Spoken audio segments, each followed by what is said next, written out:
कहता अगर हम पांचों ऐसी नंगे वदन पेड़ पे चढ़ के एक साथ अगर दूल्हे के रथ पे कूदे तो मजा आ जाएगा।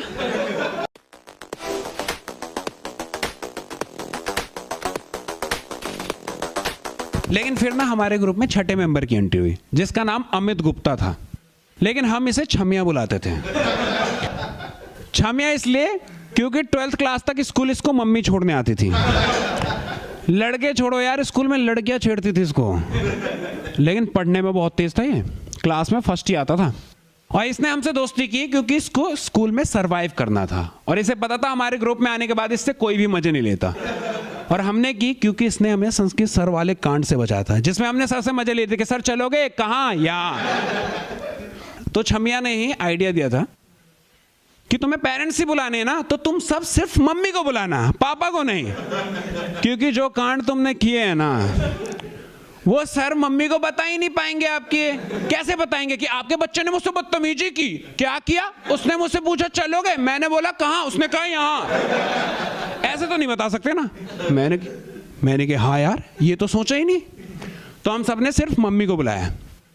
अब टीचर हमारा कांड ही नहीं बता पा रहा। मम्मी कह रहे बुलाया क्यों है? तो कहते हैं ऐसे बोल दिया कि आपका बच्चा हमेशा स्कूल लेट आता है। इससे हमारा फायदा ही हो गया क्योंकि हमारे घर वालों ने फिर साइकिल दिला दी कि पैदल हो जाते हैं बच्चे लेट, अब साइकिल से जाएंगे। हमने कहा यार दिमाग तो बहुत काम की चीज है, पनिशमेंट की जगह इनाम, ग्रुप में लो इसको। लेकिन फिर धीरे धीरे ना छमिया हमारे ग्रुप की जान बन गया क्योंकि हम सारी फीलिंग उसी को शेयर कर देते हैं और बाकी उसे करते भी कैसे यार। उनसे बोलो भाई परेशान हूं तो जवाब बता किसकी मां नहीं। लेकिन छमिया सबकी फीलिंग समझता था। लेकिन फिर 12th के बाद हम सब हो गए अलग क्योंकि छमिया को रेगुलर कॉलेज मिल गया क्योंकि वो था इंटेलिजेंट। भाटी ने पढ़ाई छोड़ दी कि हमारा आ गया मुआवजा, अब पढ़ के क्या फायदा। जाट ने फुल टाइम पहलवानी ज्वाइन कर ली कि पहलवान बनूंगा, और सब हो गए लगभग अलग। लेकिन हमारा घर पास था इसलिए हम हर संडे मिलते थे दारू पार्टी पे। सिर्फ छमिया नहीं पीता था पर जाता जरूर था चखना खाने। और फिर हम पीने के बाद चढ़ने की एक्टिंग करके छमिया का शिकार करते थे। उसे पैदल गलियों में भगा के बाइक से पीछा करते थे छमिया।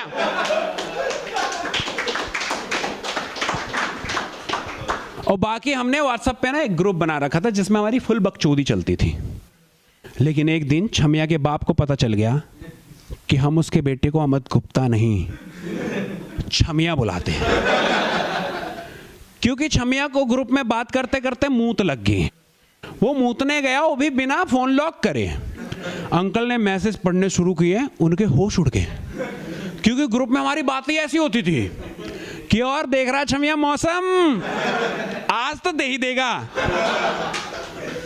और छमिया भी वैसे ही रिप्लाई देता था इतनी आसानी से नहीं।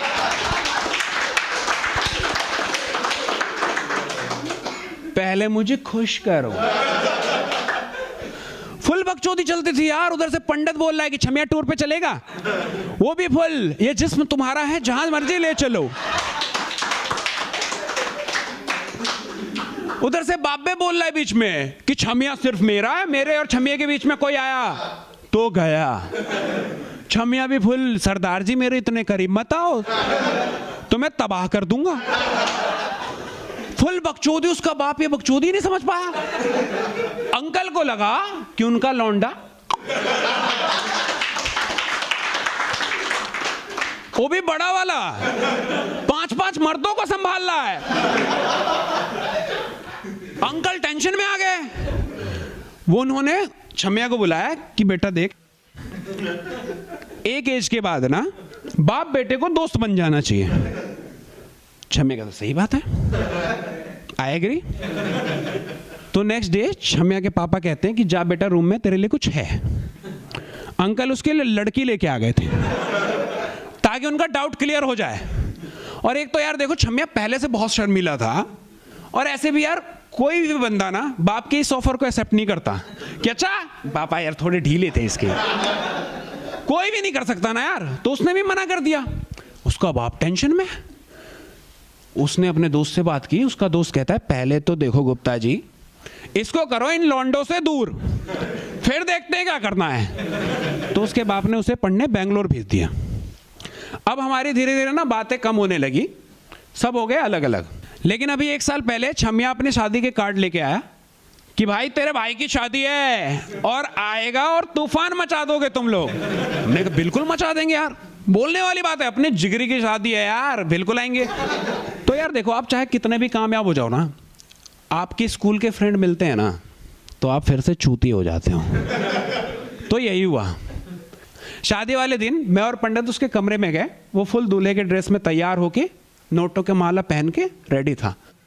तो पंडित के दिमाग में चुल आई कि अगर हम इसके नोट के माले से दारू पिए सही याद बन जाएगी।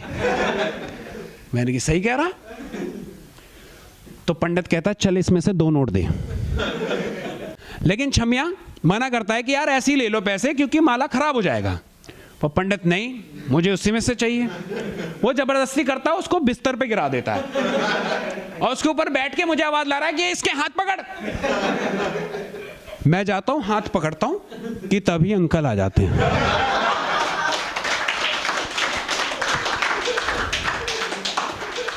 अब अंकल ने देखा जो कि मैंने छमिया का हाथ पकड़ रखा है, पंडित ने छमिया को बिस्तर पे लिटा के उसके ऊपर बैठा है और कह रहा कैसे नहीं देगा।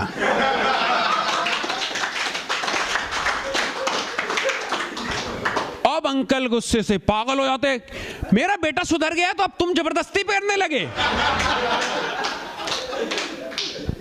हमें पता ही नहीं अंकल के दिमाग में क्या चल रहा है। हमने अंकल नहीं, बस हम तो थोड़ा मस्ती कर रहे थे।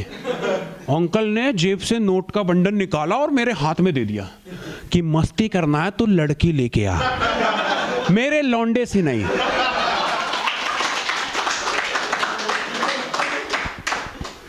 हमें लगा कि अंकल शायद लौंडे की शादी की खुशी में ज्यादा ही भावुक हो गए, सबको लड़कियां भी दे रहे हैं। हमने कहा अच्छा हुआ आ गया, छमिया ने बताया नहीं था। तो बारात निकली और हम सब ने भी वही किया जो हर युवा करता है, फुल दारू पी। 2 बोतल तो कार में ही पी गए। फिर बारात पहुंची छतरपुर, जहां से रथ यात्रा स्टार्ट होनी थी। गाड़ी से भाटी निकला और अपने कपड़े फाड़ लिए, वो भी खुद ही। मैं ये क्या किया, कह रहा गर्मी लग रही थी। मैं तो उतार भी तो सकता था। कह रहा यार की शादी है, आज भी कपड़े उतारेंगे क्या? उसने मेरी फाड़ दी। मैंने कब कहा कि गर्मी लग रही है?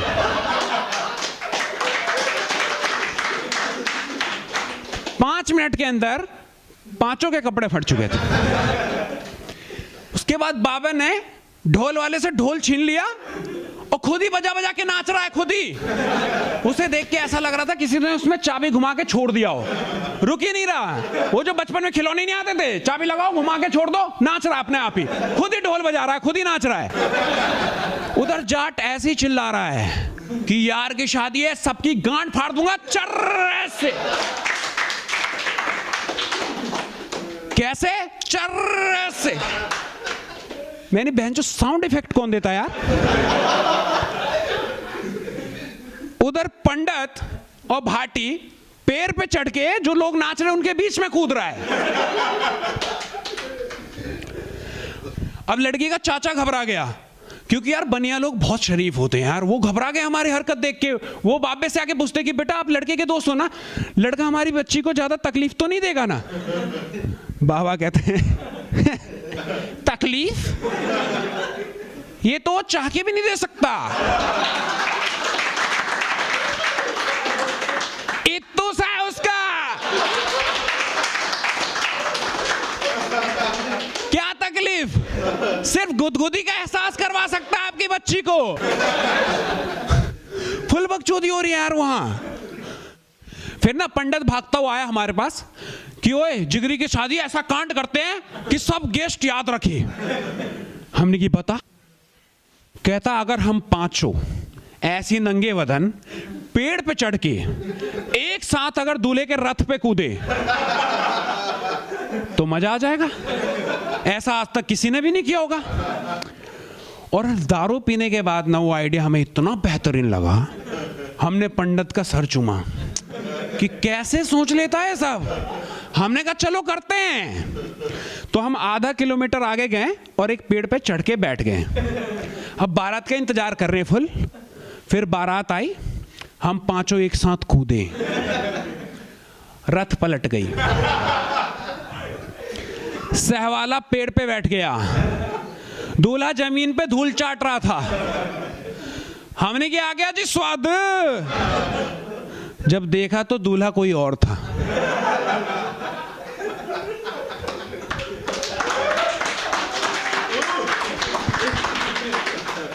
वो किसी और की बारात थी। कुछ लोग हमें मारने के लिए भागे कि तभी पंडित ने बंदूक निकाला और मेरे सीने पे लगा दी। मैंने की जिगरी के साथ ये हेडशॉट खाऊंगा या मार यहां। हमें देख के उनकी गांड फट गई कि बहन जो पागल लोग हैं, भागो यहां से। वो बंदूक नकली थी लेकिन लगती एकदम असली थी। पंडित उसे चांदनी चौक से लेके आया था और हर शादी में लेके जाता था हवाबाजी के लिए। कि तभी वहां ना हमारा एक स्कूलमेट आया, कह रहा है तुम लोग यहां क्या कर रहे हो यार, गार्डन में चलो यार, प्रियंका भी आई है। ये नाम सुनते ही ना सारा नशा उतर गया, क्योंकि प्रियंका मेरी पहली मोहब्बत, क्रश, इश्क, जो मर्जी समझ लो। मुझसे ज्यादा मेरे दोस्त एक्साइटेड हो गए कि तू तब नहीं बोल पाया था, चल चल चल आज प्रपोज कर दे इसको। मैंने की हिम्मत ही नहीं है, क्योंकि यार मोहल्ले में भी ना कोई दूसरी लड़की को भी प्रियंका कह के आवाज देते थे तो रोंगटे खड़े हो जाते थे, मेरे दिमाग काम करना बंद कर देता था। मैंने हिम्मत नहीं है। तो बाबे ने क्या करा, पंडित से बंदूक ली और गार्डन के बाहर जो लोग कार में दारू पी रहे थे उनके ऊपर बंदूक लगाई कि बोतल दे। बोतल लेके आया, मुझे नीटी पिला दी, पी। कहता भाई हिम्मत, मैं आ गई, कर देगा प्रपोज? हाँ कर दूंगा। तो उन्होंने प्लान बनाया कि हम लोग जाके डीजे बंद करवाते हैं और तू इस दीवार पे चढ़ के पूरी पब्लिक के सामने उसे प्रपोज कर दे। मैं ठीक है। जबकि पिछले 4 साल से मेरी उससे कोई बातचीत नहीं थी, कोई हाय हेलो नहीं, कुछ भी नहीं, डायरेक्ट प्रपोज। कॉन्फिडेंस देख रहे हो? तो जैसे डीजे बंद हुई मैं दीवार पे चढ़ा और चिल्लाया, Priyanka I love you, I love you, I love you, I love. मैं बहन जो छतरपुर की पहाड़ियों से भी वेव निकलता है क्या? पीछे देखा चारों दोस्त वेव निकाल रहे हैं।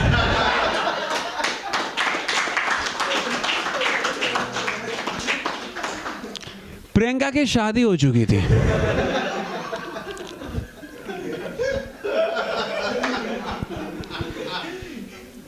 पति के साथ आई थी। और पता है पति कौन था? वही थापा जिसकी हमने मार लगाई थी। उस मार का बदला इसने मेरी मोहब्बत छीन के लिए। मेरी ऐसा क्या है इसमें जो मुझ में नहीं है, कि तब तक ना मेरे दोस्तों ने थापा को पकड़ लिया और मुझसे कहते हैं तू प्रियंका को लेके भाग जा। मैं प्रियंका की तरफ गया, वो कहती हिम्मत है तो मेरे मर्द से मुकाबला करके जीत मुझे। मेरे बहन चो पी हमने इतना सा इश्क हो रहा है, ये कैसी बहकी बहकी बातें कर रही है, मेरे मर्द से मुकाबला करके जीत। उसके मर्द को पकड़ के जाट और भाटी चाटी चाटे दे रहे हैं। फिर उसका मर्द बोल पड़ा कि उस दिन भी तुम पांचों ने मिलके मुझे मारा था और आज भी मारोगी, कि प्रियंका आज मुझे कुछ हो जाए ना तो तुम आंसू मत बहाना, मेरे बच्चों को बताना कि कितने वीर थे उसका बाप। वो कह रही है मैं प्रेग्नेंट ही हूं, कि तू मर गया तो आज बच्चा भी नहीं होगा तेरा। फुल बकचोदी चल रही है यार। वो ऐसे भारी भारी डायलॉग मार रहे थे दोनों पति पत्नी, जैसे इनको पहले से पता था कि शादी में ऐसा कुछ होने वाला है। और वहां शादी में जो लोग आए थे ना, वो तमाशा देख रहे हैं, उनको लग रहा है ना कि किसी मूवी की शूटिंग चल रही है। तो मैंने कि मैं भी हीरो बनूंगा। तो मैंने कि सब छोड़ दो इसको, अकेले लड़ूंगा। और नशे में ना थोड़ा ज्यादा ओवर हो गया कि राजपूत ओए निहत्तों पे वार नहीं करता, डंडा दे इसको, लेकिन खुद लेना भूल गया। और वो राजपूत भी नहीं था, उसने डंडा मारा, मेरी बत्ती गुल हो गई। Thank you guys.